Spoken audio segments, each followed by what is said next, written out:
Good afternoon, ladies and gentlemen, and thank you for watching and thank you for subscribing to my channel.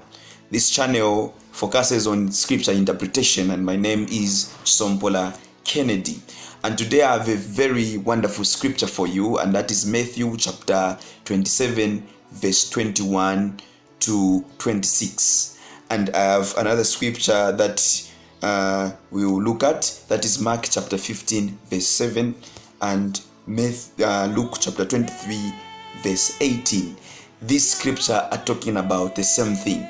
Therefore, it is very important when you want to interpret the synoptic gospels, you look at the three of them. So this story is talking about Jesus and Barabbas. When Jesus is brought before the people and Barabbas is brought before the people, so that the people can choose who the governor should release on the Passover feast, because it was the custom of the Jewish people for the governor to release a prisoner on that day who was condemned to death. So these two are brought before the people. Unfortunately or fortunately, I don't know, Jesus is not chosen, but Barabbas is chosen by the people so that he can be released. So I want us to look at Barabbas. Was Barabbas more favorite, or did Barabbas do something greater than what Jesus did? In other words, I want us to know who really Barabbas was. Was he really a bad person as he has been presented to us, a criminal, a murderer, a rapist? So we are going to establish this. So we are going to read, since it's the same story in any scripture, in any verse that we read, we'll read in this case Luke chapter 23 verse 18. Verse 18 states, "But they cried out all together, saying, Away with this man, and release for us Barabbas. He was one who had been thrown in prison for a certain insurrection made in the city and for murder."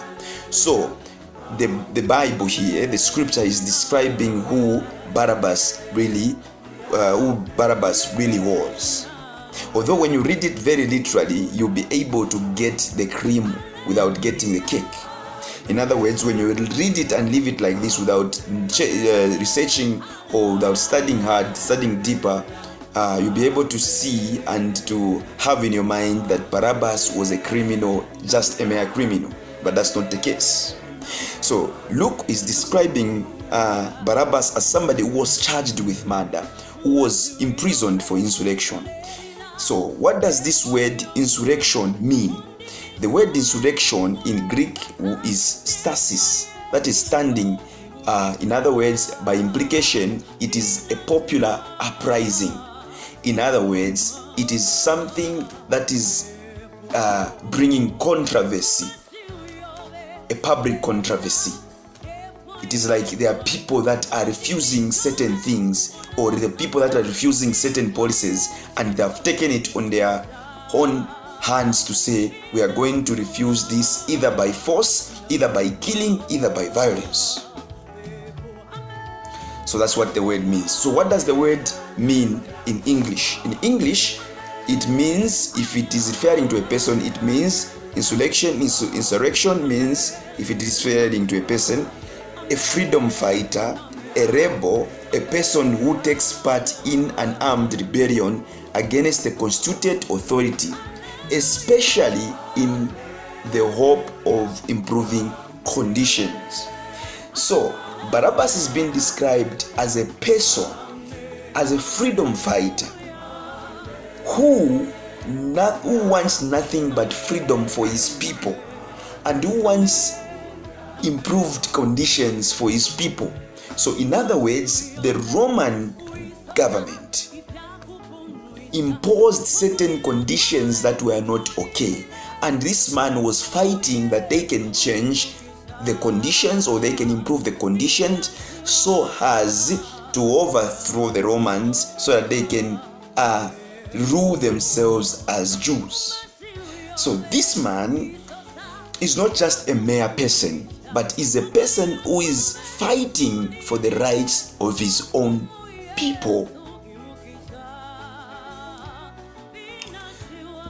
We shall continue with this in my next session, and we are going to able to establish the fact that Jesus was also charged with treason, the same case with Barabbas, only that Jesus was not charged with insurrection.